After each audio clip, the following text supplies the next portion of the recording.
Pleasure to be here with my dear old friend, PK Basu.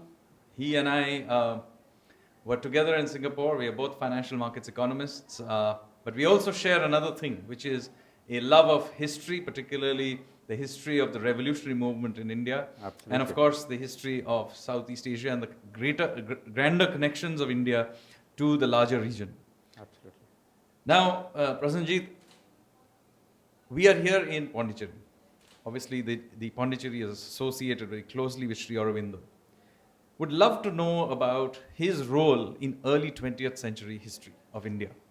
Well, it really begins in 1905 with the partition of Bengal. The partition of Bengal happened primarily because the Japanese had won the Russo-Japanese War, and so Curzon wanted to teach a lesson to the Indians and make sure that Indians didn't get uppity and start thinking about nationalism. And so he partitioned the great province of Bengal, which then encompassed Bangladesh, Assam, Bihar, Orissa, and West Bengal, and actually parts of eastern UP as well. He partitioned that, and as a result, we had the Swadeshi Rebellion that began. And it was really led by two people, Sri Aurobindo Ghosh and Lokmanya Tilak. And at the 1906 Congress, the dominant sentiment was pro-Swadeshi. Dadabhai Nauroji was elected president, but he supported the Swadeshi program in its entirety. The following year, there was the Gokhale rebellion, so to speak, against the Swadeshi movement, and the so-called moderates took charge, and they came up with a program that essentially meant that the Congress would support the continuance of India in the British Empire as the ultimate goal, not even dominion status as the ultimate goal, but the continuance of India in the British Empire. And so there was a complete split. The nationalists, led by Sri Aurobindo and Lokmanya Tilak, split at the 1907 Congress, and they turned to the revolutionary cause fully. And their main aim was to undermine the loyalty of the British Indian Army, which held the entire edifice of European empires in Asia together. And of course, one of the first episodes there was the Alipore bomb case. The Maniktola home of the Ghosh family was found to be... The garden house. The garden house, the Baganbari, was found to be a major bomb factory. And of course, Barin Ghosh, Sri Aurobindo's brother, was sentenced to death as a result. And then we had the so-called miracle of Sri Aurobindo's own trial, at which his junior from St. Paul's School, London, turned out to be the judge. And this man was so much in awe of Sri Aurobindo, who was the head boy of St. Paul's School, London, the best school in England at the time, and a classics tripos first class from Cambridge, that he was absolutely in awe, and he acquitted him. At that trial, Deshbandhu Chittaranjan Das was Sri Aurobindo's lawyer. But of course, the movement continued with the Gadar Rebellion in the First World War. And we think of the First World War as a war in which Indians fought and gave their lives. More than 68,000 Indians died fighting at places like Damascus. The so-called liberation of Damascus from Ottoman rule was done by... The siege of Kut. The Kut al-Amara, the siege of Kut al-Amara in Iraq. Gallipoli, we think of as the beginning of Anzac. The Australia and New Zealand idea of nationhood began at Anzac Cove at Gallipoli. But most of the troops at Gallipoli were Gurkhas and Sikhs. So the First World War, India was fully engaged. And on the 20th of August, 1917, 101 years ago, almost exactly to the day, Montagu, the Secretary of State for India, effectively promised India dominion status in exchange for the loyalty of the Indian troops. So I think this is a very important point you're making, because this then fits through the Rowlatt Act, the Jallianwala Bagh, and the whole twist that happened in the independence movement at that time. So I would love to know what were the links between the sequence of events that led to the Jallianwala Bagh massacre. So during the war, there was the so-called German conspiracy. Bhaga Jyotin Mukherjee was the leader of that, and one of his comrades in arms was M.N. Roy, Narendranath Bhattacharya, who then became one of the leaders of the Comintern. He effectively founded the Communist Party of Mexico. Of all places, yes. Not only in Mexico, but then later he played an instrumental role in founding the Communist Party in Shanghai, in China in 1921 as well. But that was one strand of it. The main strand of it was a Sanatani movement that was called the Gadar Rebellion. And the Gadar Rebellion actually only occurred in one place. Unfortunately, the Gadarites were betrayed. But the idea of the Gadar Rebellion was to bring about a mutiny among all the troops from Peshawar all the way to Calcutta and on to Rangoon and Singapore. Unfortunately, a man called Kripal Singh gave them away to the British, and so the movement was stopped in its tracks. The only place where the rebellion actually occurred was Singapore. On the 15th of February 1915, 800 troops rose in rebellion in Singapore, and the British required help from the Japanese, who were an ally in the First World War, to suppress that. So this rebellion. is actually quite interesting, because that 15th February date also pops up in the Second Absolutely. World War. Yes. And if you can tell us a little bit, because Singapore is a very Yes. important part of the revolutionary view of India's independence. Absolutely. So 15 February 1942 is the day that the British surrendered Singapore to the Japanese. And on that day, Gyani Pritam Singh, a veteran of the Gadar Rebellion, and Raj Bihari Bose, another veteran of the Gadar Rebellion, arrived along with Colonel Fujiwara of the Japanese army and spoke to the Indian troops at Farrer Park. And Fujiwara began by saying, Bharat Mata ki Jai! And there was an absolute upsurge. And 342 people joined the INA on that very day. But of course, over the course of the next year, the INA had a few ups and downs. Eventually, Netaji arrived from his famous submarine journey from Kiel in Germany to Madagascar to Sumatra, and he took charge of the INA. And it was in Singapore, of course, that the INA was So formed. just in case you're finding this a fascinating story, much of this is written in Prasenjit's book, Asia Reborn. As you can see, I just thought I'll flash this so that you can pick it up. I think it's available on Amazon and pretty much all the major platforms. So fabulous book. So if you're finding this an interesting story, please do read the book. This is just an excerpt. So now to go back to the rebellion, of course the war ends. Yes. But the British Indian Army is even more important now. Yes. Because it is the bulwark on which European colonization is attempted to be re-established and reinstated. So if you can tell us a little bit of that. So you see, on 15th of August 1945, when the Japanese surrendered, the Japanese still controlled almost the whole of Asia except Burma. Everything east of India except Burma was still controlled by the Japanese. So Sukarno declared independence of Indonesia on the 17th. By the way, Sukarno's name is Sukarno.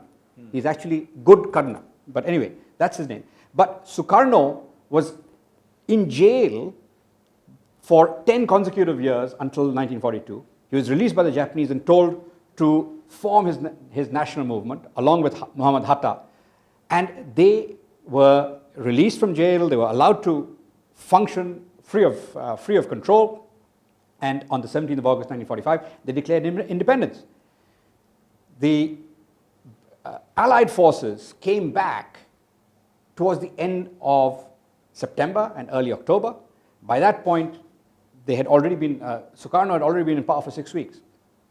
And on the 31st of October, a British brigadier, Malaby, was killed by a grenade. And the British declared that the people of Surabaya, the place where this bomb had been thrown, would have to give up the person or persons who had thrown the grenade. If they did not, they would be attacked and destroyed. So in order to avenge the death of one brigadier, the Maratha and Jat regiments were deployed, and you had the horrific Battle of Surabaya, that began almost exactly at the same time as the INA trials began in Delhi, on exactly around the same week. And for 3 weeks, the British Indian Army was used to crush the people of Surabaya and more or less raze Surabaya to the ground. 20,000 people died. Some of the Indian troops defected to the Indonesian side during this campaign. But soon after that, the British Indian Army was used to retake South Vietnam, Saigon in particular, from the Japanese, and hand it over to the French. And the commander of the Indian troops there was General Gracie, who later became the first commander-in-chief of the Pakistan Army. Absolutely. So these linkages are absolutely fascinating. And in fact, as we were discussing earlier, all of this, of course, comes up very clearly in the revolutionary telling of the Indian freedom movement, because all of this, the revolutionaries were right from the beginning trying to undermine the loyalty of the British Indian Army, which now at this stage really happens. Yes. Because the INA trials happen in Red Fort. You have, of course, the Royal Indian Navy revolt in 1946 in Mumbai, and the whole edifice of British power unwinds. Yes. Now, however, India did inherit a large part of the infrastructure and the manpower of this military machinery. Yes, some of it was lost to Pakistan and so on, but the bulk of it did come to India. Now, how is it that this military machinery over time got unwound in post-independence India? Yeah, this is one of the great tragedies. In effect, when Nehru was discussing the Indian Army, he more or less decided that we should disband the army altogether. That was his attitude. But the true tragedy was the role of Krishna Menon. Krishna Menon was known to be a communist fellow traveler. If you read India Wins Freedom by Maulana Azad, he died in 1958. Maulana Azad died in 1958, so he wrote this in 57-58, 4 years before the 62 war. And even then, he says that Gandhiji, Sardar Patel and myself could see that Krishna Menon is a fellow traveler of the communists, not to be trusted. Yet, Jawaharlal seemed to trust him completely. There was some sort of arrangement between them, it seems. And the precise words he used are, we all have our admirers, but Jawaharlal loves his admirers a bit more than others. And so he appointed this man, Krishna Menon, a communist fellow traveler, as defense minister. And he completely undermined whatever was left of the emaciated Indian army. And particularly shocking given that Krishna Menon was involved in the Jeep scandal. Absolutely. Which is in independent India's first major scam, which was never incidentally investigated properly. Yes, it was exposed partly by Feroz Gandhi, the son-in-law of Jawaharlal. Anyway, but the point is that he got away with murder repeatedly, and in 1962 we had the complete disaster brought about by Krishna Menon. But actually there was that disaster began earlier, in October 1950. It's important to remember that Tibet is our eternal neighbor. Tibet is a Sanatani country, and Tibet has links to another Sanatani country, Mongolia. The only dynasty that ruled China which had links to Tibet was the Mongol dynasty, which was a non-Chinese Yuan dynasty. And then later the Qing dynasty, which is Manchu, another Buddhist dynasty that looked upon itself and was perceived by Sun Yat-sen, among others, as being completely foreign to China. The Manchus had links to Tibet, the Mongols had links to Tibet, but they were not links based on any form of suzerainty or overlordship. They were mutually beneficial relations, what are called priest-patron relationships. And Tibet was always our neighbor. Mount Kailash, Mansarovar are some of our most sacred sites are in Tibet. In 1950, India had 4 consulates, 1 ambassador and 3 consulates in Tibet. China was unrepresented in the independent nation of Tibet. In October 1950, when Nehru became aware that the Japanese had crossed the border of Tibet and were attacking, he kept it secret from his cabinet for almost a month. Sardar Patel wrote an anguished letter to him on the 7th of November 1950 when he found out. But by then the damage was done. Tibet had been taken by the Chinese. And the consequence of that is still being felt today. Why should we have a Doklam conflict with China? If anyone we should be discussing this with, it's the Dalai Lama. It is a Tibetan matter, nothing to do with the Chinese. The Chinese speak a completely different language. They have a completely different culture from the Tibetans. The Tibetans are part of the Indic region. And that is what was given up through Nehru's myopia and complete lack of understanding of strategic issues. So one of the great lessons, I think, is that for 100 years, from the 1840s to 1946, the British Indian Army held the entire edifice of all European empires in Asia together. And this legacy was allowed to completely be obliterated by Nehru.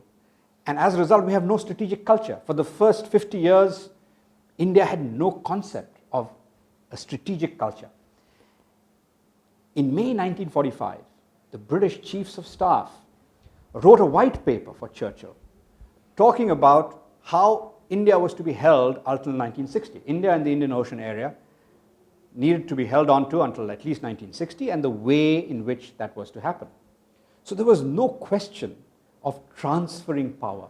They were looking at some constitutional changes along the lines of the 1935 Government of India Act, which actually gave Indian electors and the electorate less power than Hong Kong got in 1996. So that was the basis on which they were planning to leave. But it was basically the Indian Army, the undermining of the Indian Army's loyalty, not just the Indian Army, the Royal Indian Navy. 78 of the 88 ships joined the mutiny. And the mutiny started on the 8th of February. It reached a crescendo on the 18th, by which time every single port had joined the mutiny.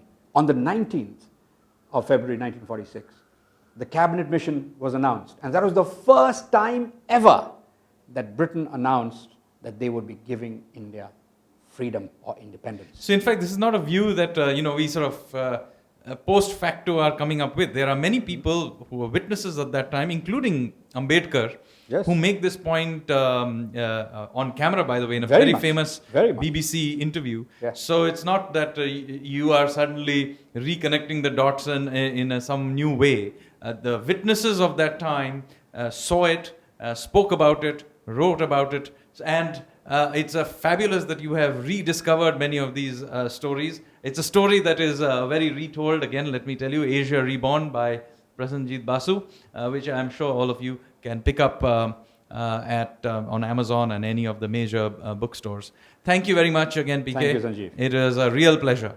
Pleasure talking to you again.